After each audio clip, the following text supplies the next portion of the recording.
Fala pessoal, tudo bem? Estamos aqui para mais um vídeo do nosso canal.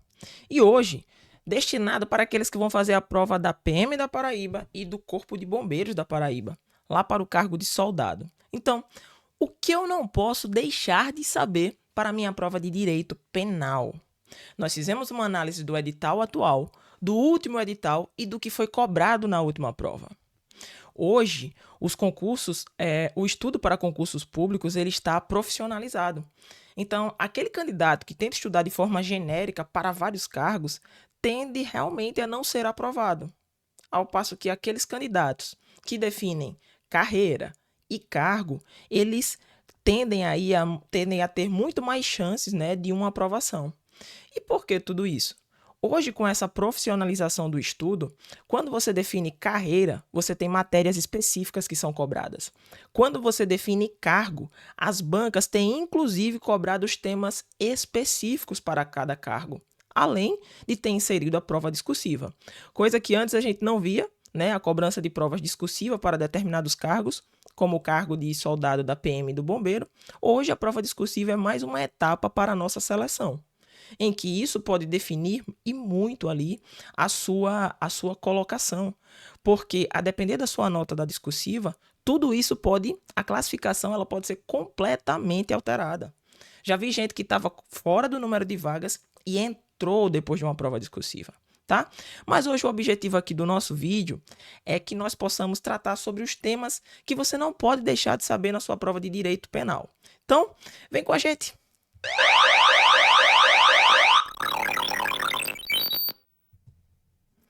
Pessoal, no primeiro momento, vamos falar aqui da distribuição das questões no nosso edital, né? Um concurseiro que hoje está profissionalizado, ele sabe da importância de mapear ali aquelas questões e ter uma noção muito precisa do que vai ser cobrado. Porque a partir daí você direciona o seu estudo. E agora a gente está no reta final. Então, observem aqui, ó. As nossas matérias de direito, elas têm peso 2 na sua prova. E detalhe, as noções de direito e sociologia são o terceiro filtro para desempate. Se você tiver empatado, se você empatar na sua classificação nessa prova, o primeiro critério de desempate é português. Então, já reavalie como você está executando o estudo de português. Porque se português é o primeiro critério de desempate, você também tem que estar focado nesse estudo de português. O segundo critério de desempate vai ser sua prova discursiva. E o terceiro critério são aí as questões sobre noções de direito e sociologia. E depois a banca continua. Nós sabemos que, apesar do quantitativo de vagas, essas vagas foram distribuídas. Então, você tem que estar focado também na localidade que você vai fazer essa prova, para ter uma noção de como você vai direcionar esse estudo. Então, vamos lá. Ó. Peso 2, um ponto muito importante que eu ressalto aqui para vocês, nem é essa questão de 50%, porque a gente sabe que hoje em dia, nos concursos, para ser aprovado, você precisa ter muito mais do que 50%, tá? Você começa ali a concorrer quando está entre 70% a 75%, né? De acertos na sua prova. Mas aqui a gente fala mesmo em relação a esses 40% que o edital já trouxe em relação a cada disciplina. Você tem um mínimo de pontos exigido por cada disciplina. Então, ó, como entrou agora essa matériazinha aqui, ó, de língua estrangeira, gente, observa a quantidade de questões que você vai ter que saber, que você vai ter que fazer ali, ó. Você tem que ter esses 40% aqui em língua estrangeira. A língua estrangeira aqui no nosso concurso, sabe o que ela fez? Retirou 5 questões de noções de direito e sociologia e 5 questões de português que foram realocadas para essa matéria de língua estrangeira. Então, você tem uma importância também a dar a essa matéria, já que é uma novidade. Pode ser que seja uma régua, tá? Pode ser, porque quem vem se preparando para as carreiras policiais já tem essa bagagem muito grande de direito, né? Dessa parte de noções jurídicas. Mas, em relação a essa outra aqui, dá uma olhadinha especial. Porque por mais que ela não tenha o peso que direito tem, né? Que as questões de direito têm, é uma matéria nova que também tem um mínimo exigido. Em provas que tem mínimo exigido por disciplina, você precisa manter ali uma pontuação mínima para cada matéria. Então não dá para chegar numa prova e chutar, eu vou chutar, decidir chutar a língua estrangeira. Cara, não é uma prova que você pode zerar, certo? Então não dá para chutar. Faz o mínimo, faz o básico disso aí. Vamos lá. Então, tudo isso aqui, né, a gente trouxe esse panorama para que vocês pudessem Também, quem ainda não, nessa altura do campeonato, não deu uma olhada nesses pesos, porque ainda dá tempo de você dar uma reprogramada aqui nessa sua revisão de reta final. Vamos lá. O edital. O edital de direito penal é um edital relativamente extenso, tá? Para a nossa prova. Mas nós vimos que esse edital está igual ao edital de 2018. Aqui a comissão organizadora não decidiu alterar, né, esses temas a serem cobrados. Então, quem já vinha se preparando para esses temas vai ter aqui, ó, uma vantagem em relação para quem começou a se preparar agora, né? Então, você observa aqui, ó, que de 13 temas, na última prova a banca selecionou alguns temas para serem cobrados. E o que é que eu não posso deixar de saber? O que é que eu não posso deixar de saber? Eu não posso ir para a prova de direito penal sem saber exatamente desses temas, tá? E aqui, ó, eu vou deixar esse material disponível para vocês baixarem. Esses temas de direito penal são os primeiros temas que vocês devem estar muito alinhados e afiados. Ó, na parte geral, essas causas excludentes de ilicitude, tá? Na parte geral aqui, ó, na parte geral, as causas excludentes de ilicitude e de culpabilidade precisam de uma atenção especial do candidato. Por quê? Já foram cobradas na última prova e eu deixei aqui, ó, um cronogramazinho para você dizer, ó, estudei, resolvi questões sobre isso e revisei. Mas, Thaisa, esse estudo tem que ser um estudo aprofundado, verticalizado, ou de início, o que é que você me indicaria para eu estudar sobre esses temas? Gente, aqui você precisa saber exatamente quais são todas as excludentes de culpabilidade e quais são aqui também todas as excludentes de ilicitude, de acordo com o nosso Código Penal. Então, é interessante aqui no seu estudo que você, ó, do artigo 23 até o artigo 28, do Código Penal, você esteja muito afiado. Pelo menos para que você tenha isso de pronto, entendeu? Quais as causas excludentes de ilicitude? Se isso for questionado na prova, na sua cabeça já tem que vir, ó, legítima defesa, estado de necessidade, estrito cumprimento de um dever legal, exercício regular de um direito. E as de culpabilidade, tá? Também, ó, imputabilidade, potencial consciência da ilicitude e aqui uma exigibilidade de conduta diversa. Tudo isso tem que estar na ponta da língua do candidato. Por quê? É um tema que já veio em 2018, é muito comum, ó, por mais que a gente ache, já foi cobrado, não vai cair de novo. Gente, as bancas elas tendem a repetir questões. Eu não estou aqui vindo para dizer a vocês, só estudem isso. Eu estou dizendo que no mínimo, eu tenho que estar com isso aí na ponta da língua, porque já foi cobrado. E ela já indicou, já sinalizou que para ela esses temas são importantes, tá? Além disso aqui, ó, imputabilidade penal. Na última prova, nós vimos que a banca cobrou as consequências, tá? As consequências aqui da imputabilidade penal. Consequências. Então, eu preciso saber essas consequências? Sim. Quando é caso de isenção, tá? Quando é caso de isenção de pena e quando é caso de redução de pena. Tudo isso o candidato tem que estar atento lá no artigo 26 do Código Penal, certo? Eu deixei aqui esse materialzinho para vocês irem ticando. Eu estudei, tal, tá? A partir do momento que vocês estudarem, vocês vão ticando. Crimes contra a pessoa. A nossa banca ela já indicou quais crimes ela tende a explorar, certo? E ela só colocou 3 crimes: homicídio, lesão corporal e rixa. Então, gente, apesar daqui tá descrito aqui no edital crimes contra a pessoa, que é um título bem extenso, ela definiu ali as espécies dos crimes que ela iria cobrar. Então, tem como eu ir para essa prova, sabendo que em 2018 a banca já cobrou, por exemplo, homicídio privilegiado. Tem como eu ir para essa prova sem estudar todas as espécies de homicídio?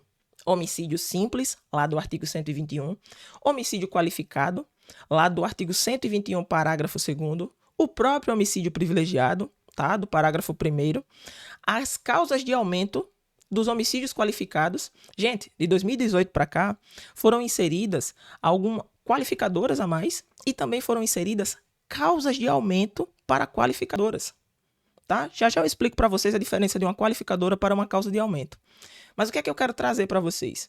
A gente precisa ter essa noção porque a banca ela mexe com essas nomenclaturas. perguntando, é qualificadora disso? Eu vou mostrar para vocês aqui, tá?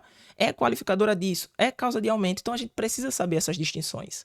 E detalhe, se já foi cobrado homicídio, gente, eu preciso saber. Homicídio, lesão corporal e rixa. A banca falou os 3 crimes que ela iria cobrar. Próximo ponto aqui, que ela sinalizou, crimes contra o patrimônio. E aqui ela trata, ó. Ela não colocou todos os crimes contra o patrimônio. Ela colocou, ó, furto, tá? Você vê aqui, ó, furto, roubo, extorsão, extorsão mediante sequestro. Então, esses crimes eu tenho que saber, com certeza. Por fim, aqui no tópico 13 do edital, a banca repetiu, né, os crimes contra a administração pública e falou peculato e suas formas. Nós vamos ver aqui que ele cobrou sobre o peculato culposo. Tá? Cobrou aqui uma questão sobre peculato culposo, por isso que ele coloca peculato e suas formas. Concussão, corrupção ativa e passiva e prevaricação. Então, tudo isso aqui, ó, tudo isso aqui são crimes que a gente não pode negligenciar.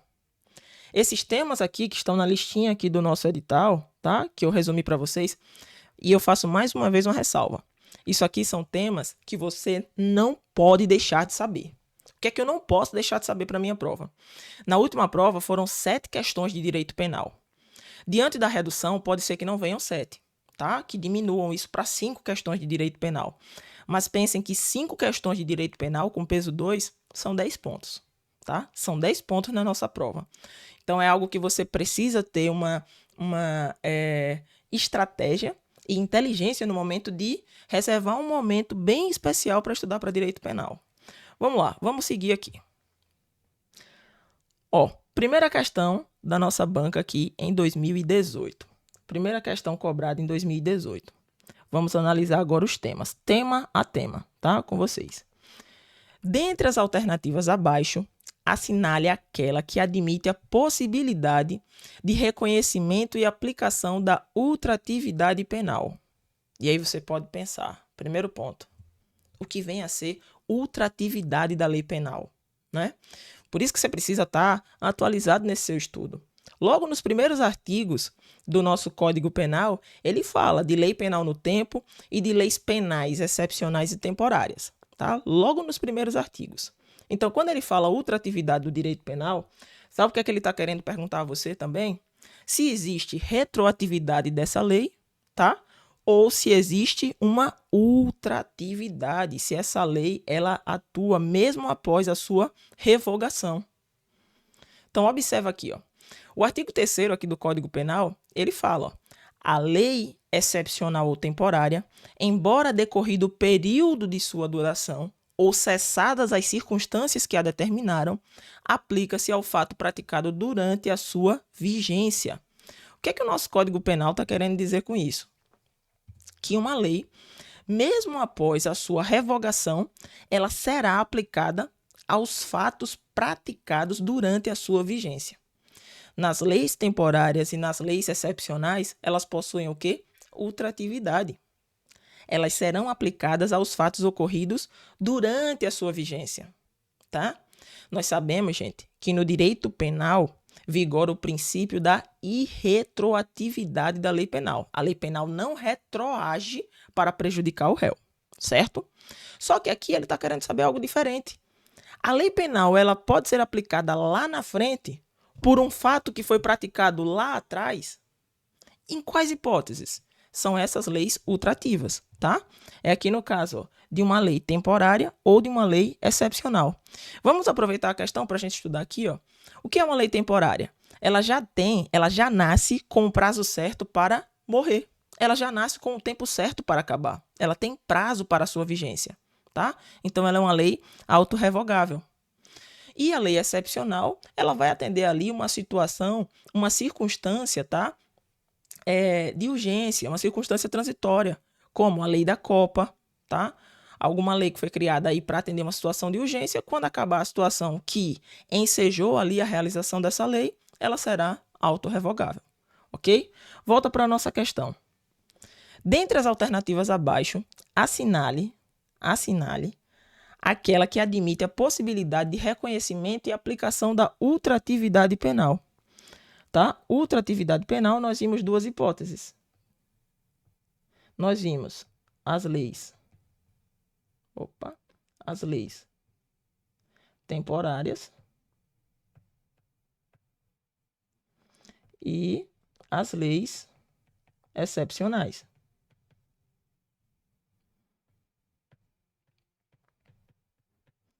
Assim fica fácil para a gente, né? Lei penal incriminadora é ultrativa? Em regra, não, né? Em regra, não. Ela vai ser aplicada aos fatos praticados durante a sua vigência. Lei penal excepcional, que é a nossa resposta aqui, tá? É a nossa resposta. Aqui.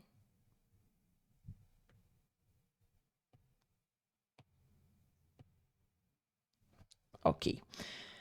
Lei penal interpretativa, errado também, né? E lei penal explicativa também não é, certo? Então, ficou tranquilinho depois que a gente viu aqui as hipóteses para marcar a letra B. Letra B aqui de bola. Próxima questãozinha da gente. Vamos lá.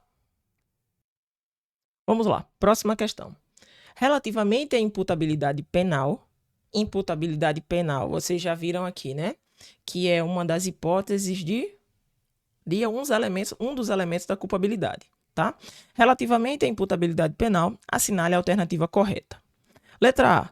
O menor de 18 anos pode adquirir a emancipação penal desde que tenha sido aprovado em concurso público e exercido o cargo público efetivo. Gente, estão querendo te confundir aqui, tá? Estão querendo te confundir com direito civil, falando de emancipação. Já corta isso aqui, ó. Estão querendo te confundir. Não tem essa questão de emancipação penal, certo? Letra B. Deve ser reconhecida a isenção de pena do agente que, em virtude de desenvolvimento mental incompleto, se apresentava, no instante da ação ou da omissão, incapaz totalmente de compreender a antijuridicidade do evento. Deixa essa aqui de lado, porque ela aqui tem uma carinha de estar certa. Letra C. O menor de 18 anos pode obter emancipação penal. Poxa, de novo essa história de emancipação penal? Você vai ver o Instituto da Emancipação lá no Direito Civil. E realmente, ó, a hipótese que a letra A trouxe aqui, ó, quando ela falou de ter sido aprovado em cargo público, exercido cargo público efetivo, realmente é uma forma de emancipação. Na letra C, quando ela fala, tornando-se imputável desde que tenha concluído curso superior reconhecido pelo Ministério da Educação, você percebe que ele tentou confundir você. Você que tinha um conhecimento a mais em relação ao direito civil, que nem está sendo cobrado aqui na nossa prova, ele quis confundir esse candidato. Vamos lá. Letra D. O menor de 18 anos pode adquirir emancipação penal, tornando-se responsável criminalmente, desde que tenha em seu nome estabelecimento comercial ou empresarial. Errada também, tá? Ó, letra A, letra C e letra D descartadas. O que eu diria aqui da análise da letra B? O nosso examinador, ele alterou a redação do código, porque ele até trouxe aqui, ó, a consequência. Qual é a consequência da inimputabilidade? Isenção. A primeira consequência da inimputabilidade é a isenção. Se o cara for, presta atenção, se o cara for inteiramente incapaz de entender o caráter ilícito do fato, no momento da ação da omissão, inteiramente incapaz, ele será o quê? Isento. Se o cara for inteiramente incapaz, ele será isento. Se o agente, no momento da ação ou da omissão, for inteiramente incapaz de entender o caráter ilícito do fato, ele estará isento de pena. Gente, a consequência da culpabilidade, a consequência da exclusão ali da culpabilidade é a isenção de pena. Até se nós tivéssemos mais tempos aqui, a gente até falaria de quando exclui o crime, quando exclui a conduta, quando vai excluir o fato típico, tá? Mas aqui, qual é a consequência da exclusão da culpabilidade? Isenção de pena. Tá bom? Existe uma hipótese que essa pena poderá ser reduzida, certo? Existe uma hipótese em que a pena ela será reduzida. Mas nesse caso, o agente ele não pode ser inteiramente incapaz, tá? Vamos ver isso aqui. Vamos lá. Quais os elementos aqui que nós temos da culpabilidade? Imputabilidade, potencial consciência de ilicitude e inexigibilidade de conduta diversa. Essa imputabilidade recai sobre o agente, tá? Agora, a imputabilidade recai sobre o agente. Se esse agente estava ali, se ele era, no momento da ação ou da omissão, inteiramente capaz ou inteiramente incapaz. 2. Potencial consciência da ilicitude. Percebam que não é uma consciência atual da ilicitude, é uma consciência potencial, que esse agente ele deve ter uma consciência do que o que ele pratica é ilícito. É aqui, nesse ponto, que a gente tem o erro de proibição. Por fim, inexigibilidade de conduta diversa. Porque se o agente, naquele momento, fosse possível a ele agir de outra forma, você não teria uma excludente, certo? São esses os elementos da culpabilidade. Vamos lá. O que é que o próprio Código Penal fala em relação aqui às consequências da inimputabilidade? Olha o que eu trouxe para vocês. Eu disse a vocês, se o cara for inteiramente incapaz, a consequência qual é? Isenção. Isenção de pena, tá? Isenção de pena. Se o cara for inteiramente incapaz, a consequência disso é a isenção de pena. Então vamos lá. É isento de pena o agente que, por doença mental ou desenvolvimento mental incompleto ou retardado, era, ao tempo da ação ou da omissão, inteiramente incapaz de entender o caráter ilícito do fato ou de determinar-se de acordo com esse entendimento. Então, gente, quando você vê essas palavrinhas que o cara era inteiramente incapaz, ele terá o quê? Isenção de pena. Inteiramente incapaz, isenção de pena. Seja aqui, seja na lei de drogas ou em qualquer lei que vá tratar ali sobre imputabilidade do agente. Agora, quais os casos de redução de pena? E nesse caso, observe que esse enquanto é fixo aqui, 1/3 a 2/3. Você vai ter aqui uma redução, uma possível redução de 1/3 a 2/3. Em quais hipóteses? Se o agente, em virtude de perturbação de saúde mental ou por desenvolvimento mental incompleto ou retardado, não era inteiramente capaz. Lá o cara era inteiramente incapaz. Aqui ele não era inteiramente capaz de entender o caráter ilícito do fato ou de determinar-se de acordo com esse entendimento. Nesse caso, a consequência qual vai ser? Redução de pena. Por quê? Se o cara for inteiramente incapaz, a consequência é isenção.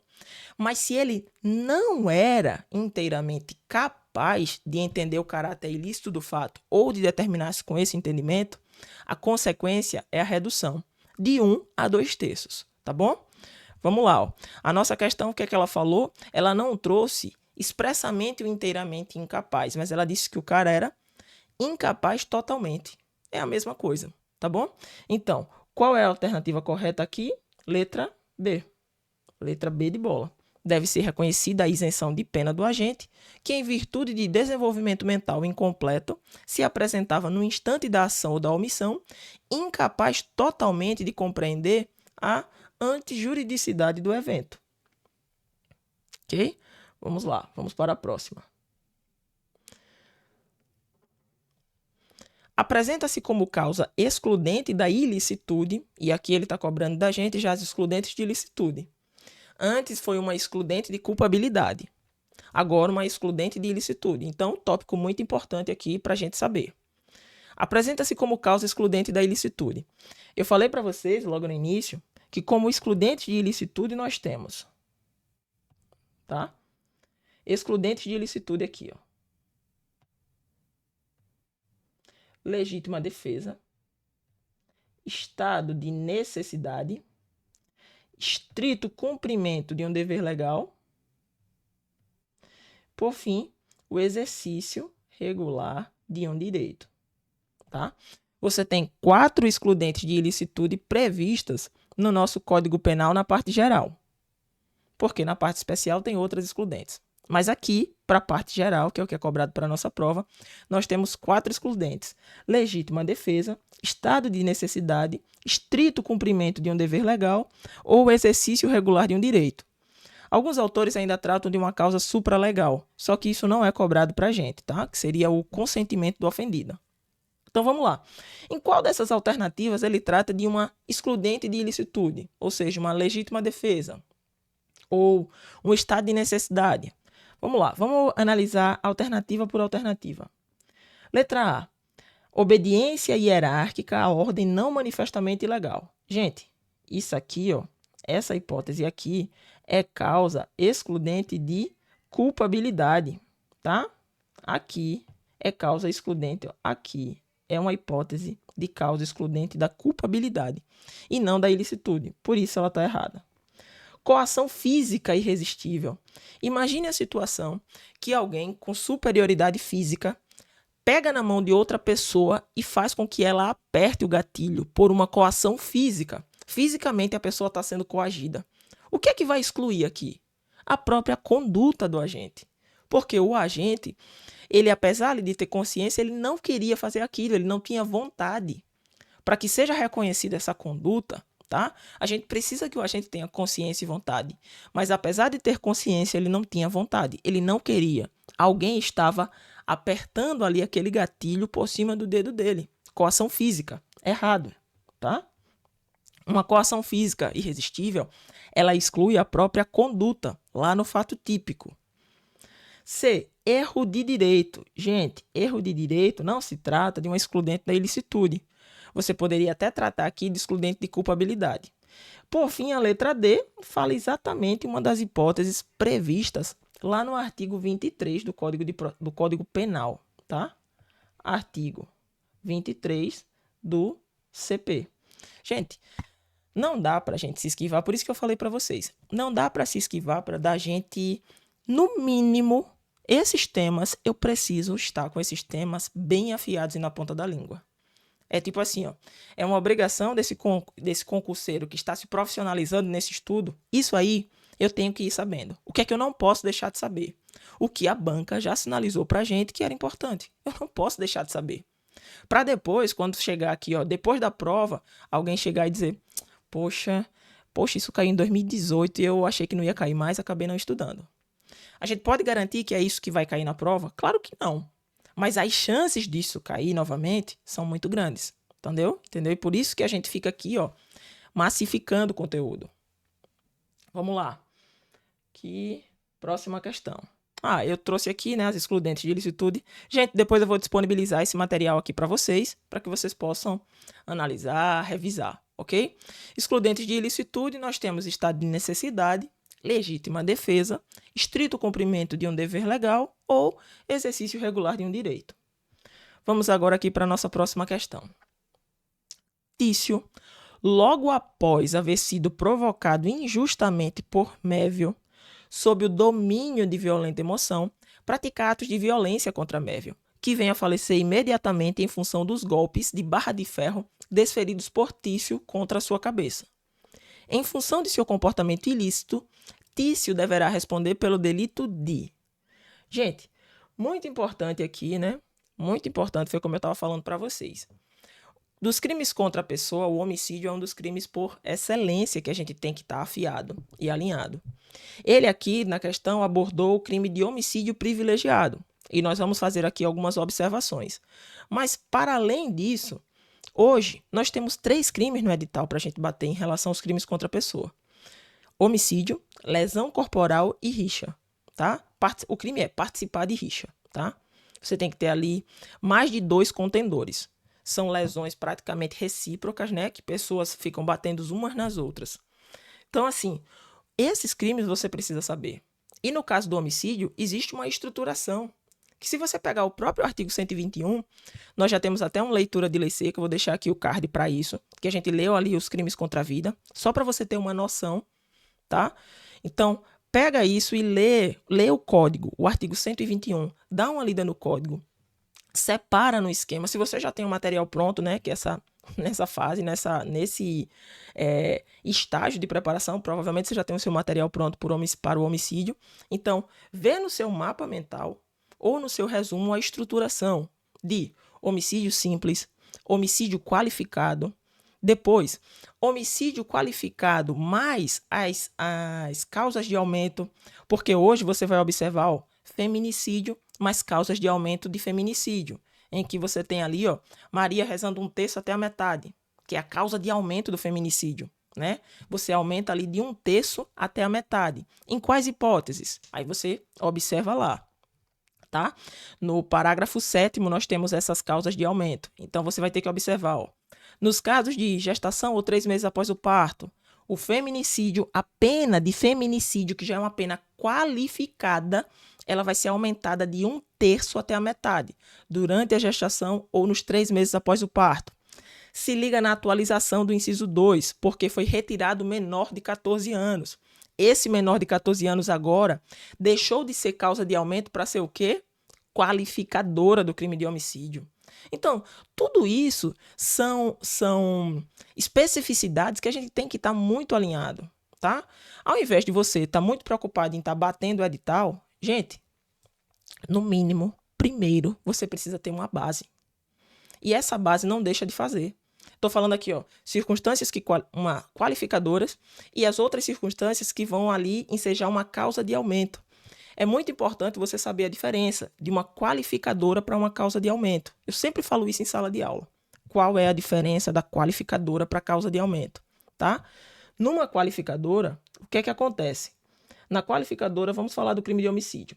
O crime de homicídio tem uma pena base, tá? Pena base de reclusão de 6 a 20 anos.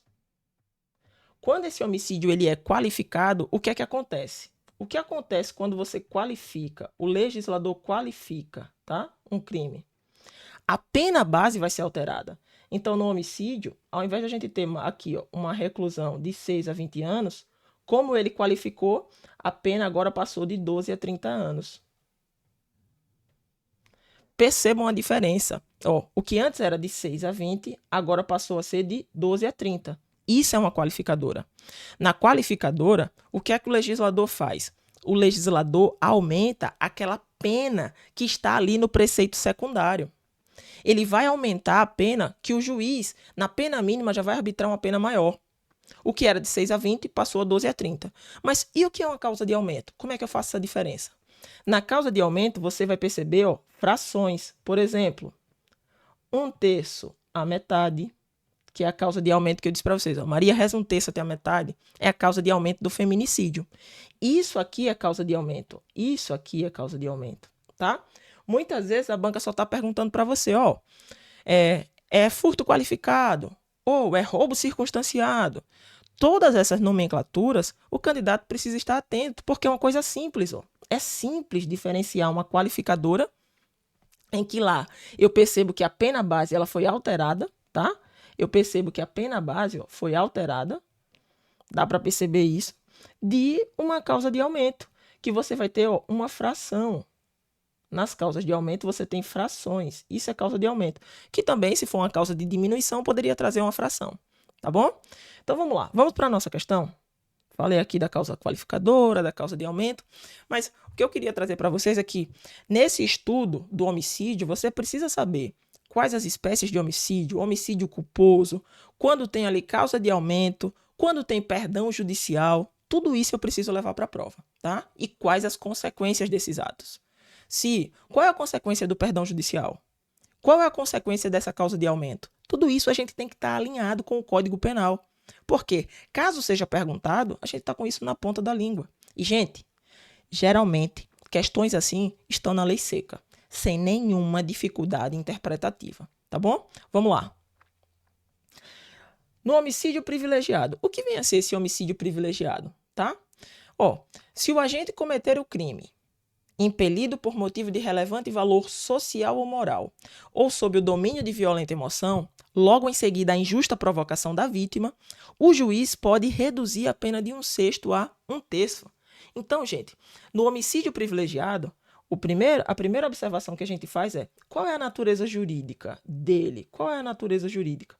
Causa de diminuição de pena, tá? A pena vai ser reduzida aqui, ó, 1/6 a 1/3. 1/6 a 1/3. A lei fala que o juiz pode reduzir de 1/6 a 1/3, tá? Eu coloquei aqui uma observação da doutrina, mas para a nossa prova, leve o que a lei fala, tá? Na nossa prova da PM da Paraíba, leve aqui o que a lei fala. O juiz pode reduzir de 1/6 a 1/3, certo? A não ser que ele não venha perguntando tal qual a lei. Mas se tiver tal qual a lei, o juiz pode reduzir de 1/6 a 1/3 e esse é o gabarito. Se fossem outros tipos de prova, eu ia dizer, ó, pode aqui a gente argumentar que o juiz deve, certo? Mas vamos para o que importa. Quando se fala de homicídio privilegiado, o legislador quis atenuar a penalidade para aquelas pessoas que praticaram um homicídio em determinadas circunstâncias. E quais circunstâncias são essas? Relevante valor social. E aqui, ó, o exemplo trazido sempre é o traidor da pátria. O cara que traiu a pátria, tá? Traiu ali o seu país. Traidor da pátria. Relevante valor moral.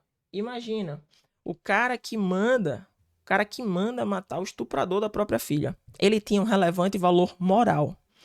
Tem algumas doutrinas também que citam como exemplo o caso da eutanásia, certo? Como relevante valor moral. Eutanásia no Brasil é proibida, tá? Vamos lá. E a terceira hipótese aqui é sobre o domínio. Gente, presta atenção aqui. É sobre o domínio de violenta emoção, logo após injusta provocação da vítima, tá? Sob o domínio de violenta emoção, domínio de violenta emoção, logo após a injusta provocação da vítima. Por que eu estou falando isso? Por que eu estou repetindo isso? Porque é uma forma de atenuar a pena sob a influência de violenta emoção. Então, muitas vezes as bancas elas tentam confundir o candidato, substituindo aqui domínio por influência. E tem diferença. Então, percebam, quando for homicídio privilegiado, você tem que constar aqui, ó, domínio da violenta emoção e não influência, tá? Cuidado aí com essa ressalva. Vamos voltar aqui para a nossa questão. Tício, logo após haver sido provocado injustamente por Mévio, sob o domínio de violenta emoção, pratica atos de violência contra Mévio, que vem a falecer imediatamente em função dos golpes de barra de ferro desferidos por Tício contra sua cabeça. Em função do seu comportamento ilícito, Tício deverá responder pelo delito. Letra A. Ó, letra A já deixou aqui, já entregou pra gente. Homicídio privilegiado. Tá? Correto.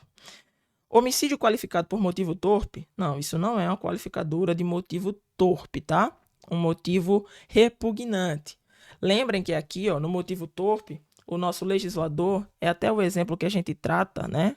Quando ele trata de homicídio mercenário. Quando o agente, né, ele, mediante paga ou promessa de recompensa ou por outro motivo torpe. Realmente é uma qualificadora de homicídio, né? É um homicídio ali repugnante, tá? Porque existe ali uma repulsa a esse tipo de prática, o agente que está matando por dinheiro. Recentemente o STF incluiu aqui nessa hipótese de motivo torpe aquele homicídio praticado por discriminação em relação à homofobia ou transfobia, tá? Aqui, ó, letra C, homicídio qualificado por meio cruel é homicídio qualificado, não é a hipótese. E homicídio qualificado por emprego de forma insidiosa também é uma forma qualificada que não se coaduna aqui com o nosso enunciado. Então, resposta da questão, letra A. Vamos para a próxima.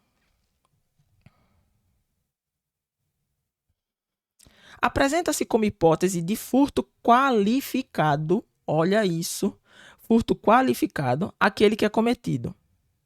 Tá vendo a importância de você saber a diferença do que é um crime qualificado para uma circunstância que aumenta a pena? Porque chega uma hora dessa, você pode até ficar com receio ou se confundir no momento. Vamos lá. O crime de furto, gente, é aquele crime em que o agente ele subtrai coisa alheia móvel para si ou para outrem, tá? No seu tipo básico lá, o crime de furto, no artigo 155 do Código Penal, no artigo 155, no caput, né, na forma simples do furto, é subtrair para si ou para outrem coisa alheia móvel, tá? Então, observem aqui que ele está perguntando a hipótese de furto qualificado. A hipótese qualificadora do furto, em regra, você encontra lá no parágrafo 4º do crime de furto, certo? Vamos observar aqui, ó. Furto praticado mediante ameaça. Gente, existe violência ou grave ameaça no crime de furto? Sim ou não? Existe violência ou grave ameaça no crime de furto? Sim ou não? Pensem comigo. Qual é o crime complexo que tem a fusão da ameaça ou da violência com subtração? Qual é o crime? Lembrem aí. Se fosse na sala de aula, né, ia valer um frigels, que eu sempre levo frigels e os alunos, quando acertam as questões, eu vou jogando frigels. Pensem que no crime de roubo, você tem subtração de coisa alheia móvel, mais violência ou grave ameaça. O que não é o caso do crime de furto. A gente até costuma dizer que um crime de roubo ele tem o furto, mais um outro crime ou uma outra circunstância, né? Não é o caso. Então vamos lá. Mediante ameaça? Não. Se fosse grave ameaça, configuraria até o crime de roubo. Olha para a letra C. Mediante violência? Não, gente. Não é forma qualificada de furto. Seria o crime de roubo. Subtração mais violência, roubo, tá? No período do repouso noturno. E aqui é interessante. Por quê? Essa hipótese de repouso noturno está no artigo 155, tá? No artigo 155, parágrafo 1º, você encontra o furto mediante repouso noturno, porém, a natureza jurídica dele é de causa de aumento. Ele aumenta 1/3, tá? 1/3 na pena. E, gente, causa de aumento não é qualificadora. Eu expliquei para vocês já. Causa de aumento não é qualificadora. E isso confunde muito vocês na hora de responder uma questão. Quem errou essa questão lá em 2018, ou quem errou hoje, errou porque confundiu o que é qualificadora com uma causa de aumento. Então, essa questão aqui está errada, porque nesse caso, o repouso noturno é uma causa de aumento. Só sobrou para a gente a letra D. E realmente, o furto mediante abuso de confiança é uma hipótese de furto qualificado, porque ele aumenta aqui a pena do furto. A pena do furto simples, né? Tá lá, ela passa aqui para uma reclusão de 2 a 8 anos e multa. E nessa hipótese, quando o furto for cometido com abuso de confiança. Tá aqui, nossa hipótese. O agente, ele tinha uma confiança, tá? A vítima, ela tinha uma confiança naquele agente que abusou dessa confiança e acabou subtraindo ali a coisa alheia móvel, tá bom? Lembrem que eu vou deixar esse material aqui disponível para vocês. Depois vocês utilizam para revisar. Próxima questão. Estamos quase acabando, tá? Só faltam 2 questões. Quase acabando aqui. Vamos lá. Duas questõezinhas. Vamos lá. A reparação do dano anterior à sentença transitada em julgado faz com que seja extinta a punibilidade. Se ocorre posteriormente, faz com que a pena seja reduzida de metade. Tal disposição legal se aplica ao crime de... Gente, aqui a banca já entrou nos crimes contra a administração pública. E eu faço aqui uma ressalva dobrada, porque lá em 2018 ela trouxe 2 questões em relação aos crimes contra a administração pública, certo? 2 questões da banca sobre crimes contra a administração pública. Nós vimos aí um edital com 13 temas, e desses 13 temas, ela selecionou 6 para cobrar. Desses 6 temas que ela cobrou por 2 vezes crimes contra a administração pública. E lembrem, não é qualquer crime, não são todos os crimes. Por isso, assim, eu digo, tenham cuidado quando vocês estiverem realizando seu estudo para essa prova. Porque a própria banca selecionou quais são os crimes que ela tende a cobrar. Então, quais os crimes que eu tenho que estudar, Thaisa? Peculato e suas formas, concussão, corrupção ativa e passiva e prevaricação. Foram esses os crimes que a banca ela cobrou lá em 2018, tá? E cobrou agora novamente no nosso edital. No nosso edital, tanto o edital de 2018 quanto o edital de 2023, eles especificaram esses crimes. Então, gente, não fica perdendo tempo estudando por qualquer material e tendo que estudar coisas que nem vão cair para a sua prova. Vai lá, se você pegar aqui, de direito penal, eu já selecionei aqui esses editais, né? O edital, os temas cobrados. Então, não deixa aqui, não vai perder tempo estudando coisas que não vão cair. A própria banca, ela já disse, eu vou cobrar tal crime, tal crime, tal crime. Só estuda esses, certo? Principalmente agora na reta final. Vamos lá, próxima questão. Se a reparação do dano for anterior à sentença transitada em julgado, ela faz com que seja extinta a punibilidade. Se ela ocorrer posteriormente, faz com que a pena seja reduzida de metade. Existe isso no nosso Código Penal? Existe isso nos nossos crimes contra a administração pública? Existe, gente. E existe aqui, ó, numa das modalidades de peculato, tá? No peculato culposo, o próprio artigo 312, parágrafo 2º do Código Penal, ele trata da hipótese do peculato culposo com uma pena bem menor do que a pena do caput, né? Que a pena lá do 312, quando trata de peculato mesmo, de se apropriar ou desviar os bens, ou do peculato furto, o que é que acontece aqui? A pena é de reclusão de 2 a 12 anos. Uma pena estouradíssima, né? Uma pena altíssima. Mas quando ela fala aqui do peculato culposo, a primeira coisa que ele já fala é, ó, ela trouxe um crime culposo, né? Nos crimes contra a administração pública, você observa aqui que o peculato ele tem um crime culposo. Então, ó, se o funcionário concorre culposamente para o crime de outrem, a pena, ó, detenção. Já mudou até a qualidade da pena. Ao invés de reclusão, a pena é de detenção, de 3 meses a 1 ano. E ele ainda traz mais, tá? Ele ainda tem aqui, ó, um reforço. Ele dá aqui um incentivo a esse agente delituoso, ó. No caso do peculato culposo, né, no caso do parágrafo anterior, a reparação do dano, se precede a sentença irrecorrível, extingue a punibilidade. Gente, extingue a punibilidade. Isso é muito bom para o agente que praticou o peculato, tá? Se lhe é posterior, reduz de metade a pena imposta. Então, ó, volta aqui para a nossa questão. Vamos voltar aqui para a nossa questão.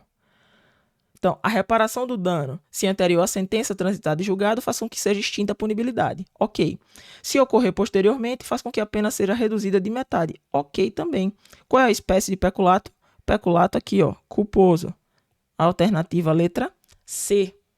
Ok? Vamos para a nossa última questão. Opa!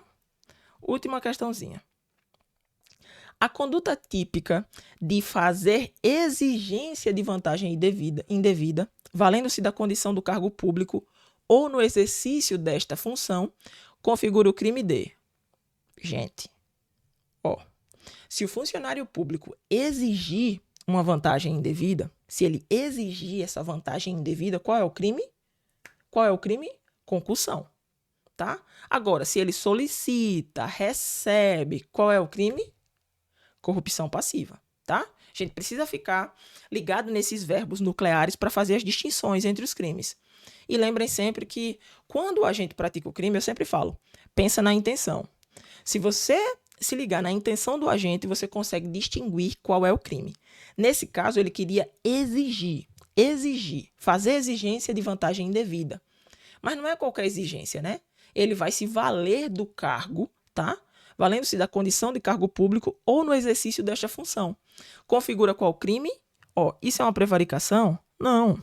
Na prevaricação, o agente, ele deixa de praticar por um sentimento pessoal, tá? Ele deixa de praticar o delito por ali algum sentimento dele. É condescendência criminosa? Que crime é esse? Condescendência criminosa. É quando o superior deixa de responsabilizar o seu subordinado que praticou algum crime, tá? Condescendência criminosa. Corrupção ativa, gente, corrupção ativa é crime praticado por particular contra a administração pública. Esses 3 aqui, ó, que é outro ponto para a gente observar, são crimes praticados por funcionário público contra a administração pública. Já aqui é crime praticado por particular,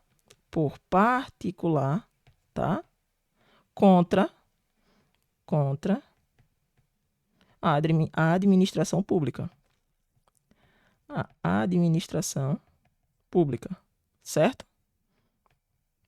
E qual é o crime que fala? Ele colocou até corrupção ativa aqui para ver se você caía na pegadinha e ficava em dúvida, né? Porque prevaricação não é. Na prevaricação você não faz uma exigência, você deixa de fazer algo, tá? Na condescendência criminosa você também aqui está deixando de responsabilizar o seu subordinado, certo? Corrupção ativa você poderia ficar, né? Se fosse confundir ali com a corrupção passiva, que também nem era possível, tá bom? Então, resposta da nossa última questão, letra A, crime de concussão. Gente, dentro do crime de concussão, existe uma forma qualificada chamada excesso de exação. E algumas bancas têm insistido na cobrança desse crime. Então, eu diria que vocês dessem uma olhada também no excesso de exação, tá? Nós vamos finalizando aqui, tá? A nossa revisão. O que eu não posso deixar de saber de direito penal, para nossa prova aqui da PM da Paraíba e do Corpo de Bombeiros da Paraíba. Lembrando que direito penal tem peso 2, então não deixa de dar aí de fazer uma boa revisão de direito penal. Depois a gente volta aqui com mais questões para essa prova, tá bom? Até a próxima.